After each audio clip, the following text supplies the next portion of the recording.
Bonjour à tous, aujourd'hui nouvelle vidéo, on va un peu parler de pourquoi est-ce qu'on nous fait chier avec le HTTPS tout le temps et pourquoi est-ce qu'on ne peut pas utiliser seulement le HTTP.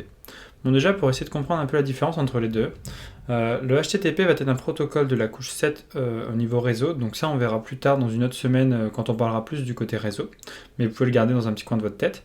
Et en fait, quand vous allez vous connecter à un site internet, vous allez vous connecter avec un port en fait. Donc vous allez taper l'adresse, l'URL de votre site, et en fait, techniquement, ça utilise le port 80. C'est-à-dire que tous les navigateurs, à chaque fois que vous allez aller sur un site web, c'est comme s'ils tapaient le nom de votre site, donc par exemple www.google.com, 2.80.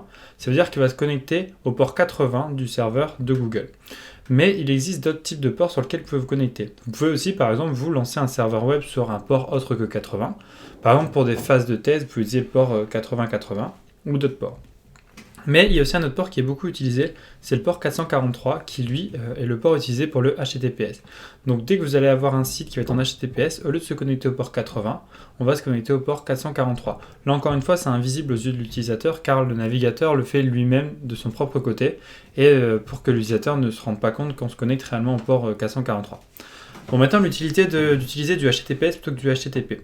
Quand on nous dit qu'il vaut mieux aller sur des sites HTTPS car c'est plus sécurisé et qu'il vaut mieux acheter sur un site en HTTPS, c'est vrai, mais pour certaines raisons. Ça ne va pas vous sécuriser de tout, ça ne va pas vous sécuriser des pirates, c'est pas parce que vous avez un site en HTTPS mais que vous avez un mot de passe en carton que tout de suite la connexion va être sécurisée ou que dès que vous allez faire un achat, ça va être impossible de vous hacker. Ça n'a rien à voir. Ce que ça va faire, l'HTTPS, c'est que quand vous allez faire une demande au serveur et qu'il va vous répondre, tout va être encrypté. Contrairement au HTTP où tout va être mis en clair. C'est-à-dire que si par exemple vous voulez vous connecter sur un site en HTTP, ce qui va se passer, c'est que si vous vous connectez sur un site en HTTP en mettant votre login, votre mot de passe, quand vous allez l'envoyer, vous allez faire une requête au serveur. Cette requête va être en clair, c'est-à-dire qu'elle va être visible sur votre réseau et sur tous les réseaux par lesquels votre requête va passer, et de la même manière pour recevoir la réponse. Un moyen de contrer ça est donc d'utiliser le HTTPS. Donc ce qui se passe, c'est que c'est possible, par exemple, si un être malveillant il est chez vous ou il est autour de chez vous et arrive à se connecter à votre réseau Wi-Fi ou arrive à être sur le même réseau, eh ben, ce qu'il peut faire, c'est qu'il peut sniffer le réseau. C'est-à-dire qu'il peut récupérer toutes les requêtes qui passent et les envoyer. C'est-à-dire que grâce à ça, il va pouvoir voir toutes les requêtes qui passent. Donc si les requêtes ne sont pas en HTTPS, il va pouvoir voir toutes les requêtes que vous faites. Et donc si vous envoyez votre mot de passe en clair, il pourra le voir. Et c'est surtout là l'intérêt d'utiliser du HTTPS plutôt que du HTTP. Et c'est surtout pour ça qu'on l'utilise de nos jours. C'est aussi le cas notamment quand on vous dit, quand vous êtes sur un réseau public, d'utiliser principalement de l'HTTPS, c'est aussi pour ça. Parce que quand on est sur un réseau public, il peut tout à fait y avoir des personnes malveillantes qui sont connectées au même réseau public que vous et qui sniffent le réseau en même temps et qui essaient de récupérer des mots de passe. C'est très facile de faire ça, il y a énormément de logiciels qui le font. Et grâce à ça, on peut récupérer énormément de mots de passe si les personnes n'utilisent pas du HTTPS. Évidemment, il y a d'autres moyens de récupérer les mots de passe, mais là, c'est l'une des manières de le faire, en utilisant le HTTP au lieu du HTTPS. Donc, du coup, on va passer vite fait sur mon écran. Là, c'est juste pour vous montrer un petit peu la différence entre les deux. Donc, ce qu'on va faire, c'est qu'on va utiliser Wireshark. Donc, Wireshark, c'est un sniffer réseau. Donc, grâce à ça, on peut en fait récupérer tout ce qui passe sur mon réseau. Tout ce que je vais envoyer à Internet, il va passer par là. Et donc, du coup, je vais pouvoir l'observer et essayer de comprendre comment ça fonctionne. Donc là, je vais relancer une capture.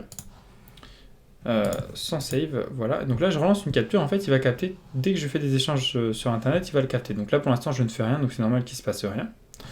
Et en fait, c'est surtout que là, j'avais mis un filtre. Voilà, donc si j'enlève le filtre, voilà. Donc là, on voit bien qu'il y a énormément de choses qui se font, car mon PC est connecté à Internet et donc communique de différentes manières. Donc là, si je vais sur ce site-là qui permet de tester le HTTP et le HTTPS, donc là, si je teste le site en HTTP, donc ce qu'il va faire, en fait, c'est qu'il va charger des images. Donc déjà, ce qu'ils nous disent, c'est que entre le HTTP et le HTTPS, on a déjà une rapidité qui est accrue grâce au HTTPS. Donc ça, c'est ce qu'on va voir juste après. Donc là, si je charge le HTTPS, donc voilà, donc le site a changé, donc juste passer en HTTPS, et là on voit bien que bon, c'est plus rapide. Mais bon, c'est plus pour des questions de sécurité qu'on s'intéresse ici à ce point de vue-là. Donc là, si j'arrête de capturer, donc là en fait, on voit bien tout ce qui a été capturé. Et donc si on les trie un petit peu, en fait, on va utiliser le protocole TCP de la couche 4 pour pouvoir communiquer avec les serveurs. Et donc, si je file par rapport au protocole HTTP, là, on voit bien que là, c'est quand j'ai utilisé le protocole HTTP tout à l'heure. On voit bien qu'en fait, toutes les requêtes sont visibles. C'est-à-dire que là, ici, on a bien une requête de type HTTP, une requête de type GET, et j'ai GET sur le site http versus https.com, la ressource /check.png, point d'interrogation, une certaine ressource. Et donc là, on voit toute la requête, tout ce qui se passe, etc. Et on peut voir toutes les réponses. Donc là, en l'occurrence, c'est un exemple un peu bateau, je vais juste rechercher des images. Mais si on utilise ça dans le cadre de se connecter à un site, là ici on verrait, par exemple si on fait une requête de type post, on verrait ici, dans notre requête, on verrait par exemple notre mot de passe et notre login. Par contre, quand on utilise le HTTPS, donc ça va utiliser le protocole TLS. Donc on voit bien ici que là ça utilise le protocole TLS. Et là en fait c'est tous nos échanges de tout à l'heure. Donc tout d'abord on a d'abord un échange client, bon tout ça c'est ce qu'on verra plutôt quand on parlera plutôt de réseau. Et en fait là on voit bien que tout notre échange avec le serveur il a été encrypté. Donc là en gros on a la version encryptée, c'est-à-dire qu'on ne peut pas la décoder, on ne peut pas le voir en fait. Il n'y a que le serveur qui va pouvoir le décoder et pouvoir nous répondre par rapport à ce qu'on lui a demandé. Donc du coup là à partir de ce moment-là on n'a que des choses qui sont encryptées et donc on ne peut pas récupérer comme on a pu le voir avec le protocole HTTP. Voilà, donc du coup c'était surtout pour comprendre un peu mieux le principe de pourquoi utiliser du HTTPS plutôt que du HTTP, mais ça va être surtout dans le cadre de quand on est sur un réseau qui n'est pas forcément nous ou un réseau qui peut être corrompu. Évidemment c'est toujours mieux d'utiliser du HTTPS, notamment pour des raisons de performance comme on a vu, mais aussi et surtout pour des raisons de sécurité car au moins tout est encrypté. Mais il ne faut pas croire non plus que si vous êtes sur un système HTTPS, c'est forcément un site sûr, car c'est très simple de créer un système HTTPS maintenant. Il y a des logiciels et des applications qui permettent de le faire très facilement. Donc même si vous êtes connecté sur un site HTTPS, c'est pas pour autant qu'il est sécurisé en tant que tel et qu'il ne présente pas d'autres failles de sécurité. Le protocole HTTPS, ça permet seulement de pouvoir ne pas voir les requêtes qui passent entre vous et le serveur. Voilà, donc c'est tout pour aujourd'hui et on se retrouve demain pour continuer de parler encore de cryptographie et de réseau. À demain!